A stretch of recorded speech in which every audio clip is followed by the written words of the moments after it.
Wow, man, it's hot today. All right, guys, Code of 132 here. Check it out. A couple weeks ago, or as a matter of fact, it was just last week, a gentleman was looking at the 5 times prism scope review that I did. It's one of my favorite little prism scopes.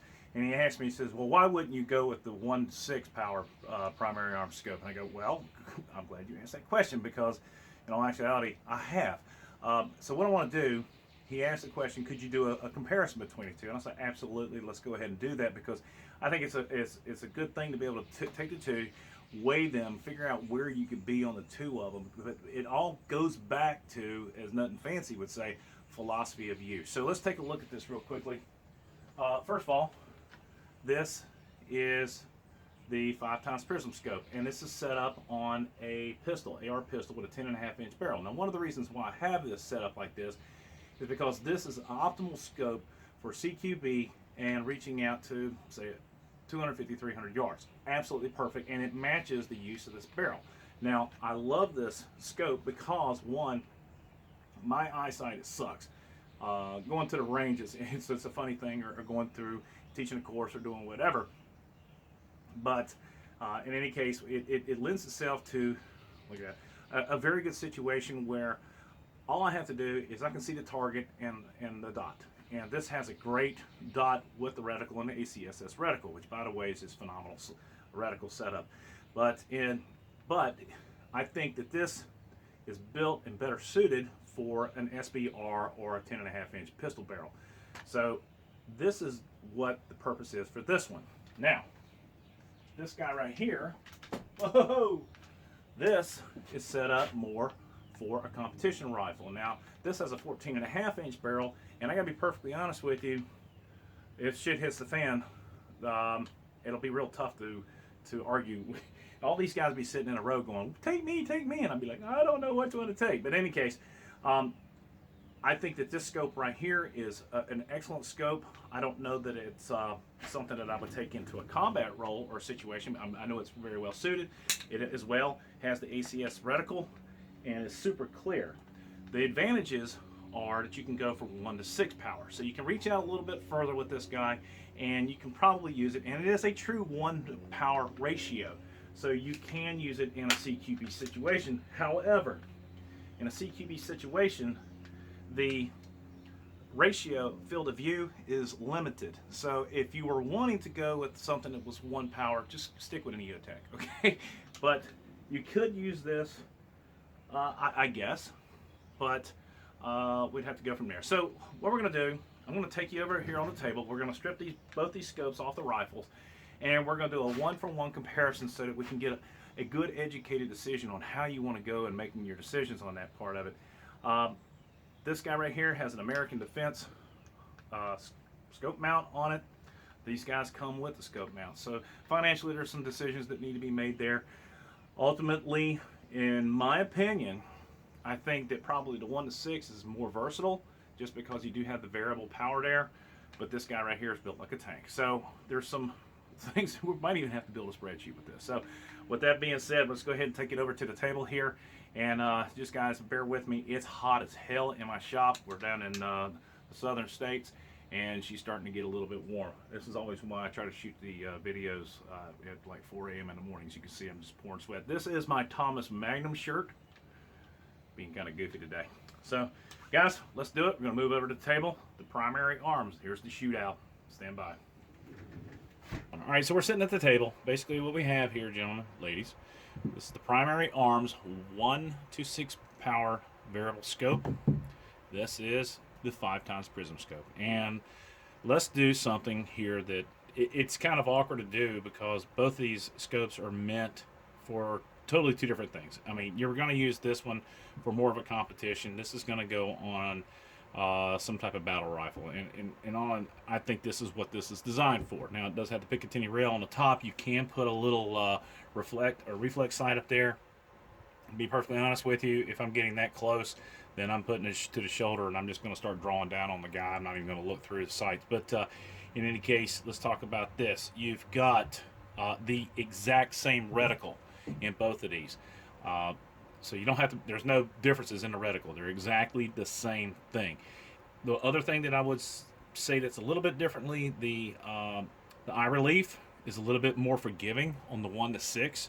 You've got to be a little bit more on with this guy right here, but not so much to where you're going to lose anything. Not a big deal. Versatility, I think that the 1 to 6 is going to be a little bit more versatile, just because you do have that range, and you have a 1 to 6 power.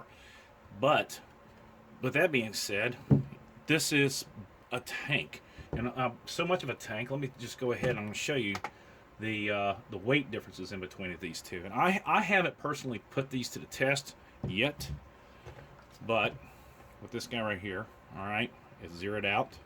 The 5x Prism Scope, both of them have batteries in it, is 1 pound, 2.3 ounces. Okay, the 1 to 6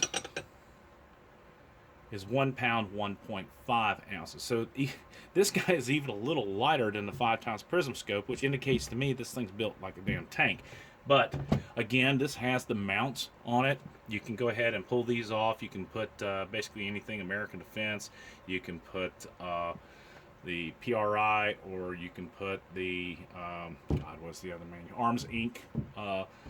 QD attachment mounts on there. Not an issue there. This has 1 to 11 power, but it's a single color scope. It is red only. Now, one of the other things, but even though they still have the exact same reticle, let's see if I can line that up. Let's do that. You can see that that entire reticle is lit. Oh, wait a minute, that almost came in focus. Come on, baby, do it for me.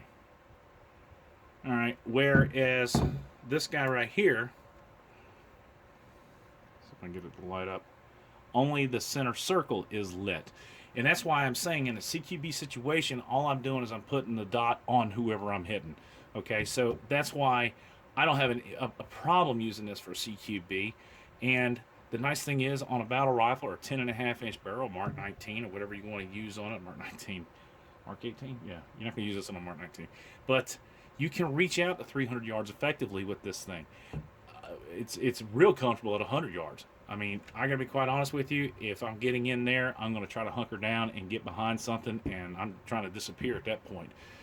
This guy right here is phenomenal for competition purposes. The eye relief at level 1 is tremendous. I mean, this thing, I don't know if I can get that in there so you can see it, but look how wide that is, and it's very forgiving. But when you crank her up to 6, it gets a little limited there. All right. But it's a great scope. It's very clear. I've had both of these out at a range and never had an issue out of either one of them. And that's why I'm saying is that people question me whether I'm putting this on an SBR or a pistol, and I love this scope. Now, the nice thing is you can take it off and use the iron sights on that thing. So, you know, whatever. But that's it. If you've got any other questions concerning the differences between these two guys, you can see this right there. I mean, there's some differences in the sizes. Now, I utilized this American Defense Recon scope mount for this guy right here. So one of the advantages that if you're not using this for a competition gun, you don't have to buy a mount with this thing. Now, this is $20 more than this guy right here, but when you go with this guy, you're going to have to buy some type of mount, which leads me into my next video, because you don't need to go out and spend 150, 180 bucks on a scope mount. Good quality scope mount, yeah, but you can probably get something just as good for the purpose at a more economical price. But that's it, man. If you're going to get into this thing, you're going to be spending over the $300 mark. If you're in here, you're going to be out the door for $289, I think it is, $279, something like that. Secondly, this thing right here, we'll just go ahead and bring this up, is almost identical to the Vortex Strike Eagle, and done comparison on those, and it's just damn near almost identical. Same spun aluminum, same switches in here, turns. Let's take a look at that. You can see what I'm talking about here for people who don't have these. Side by side, we can take a look at the adjustments. Here we go. Look, these are tethered, by the way.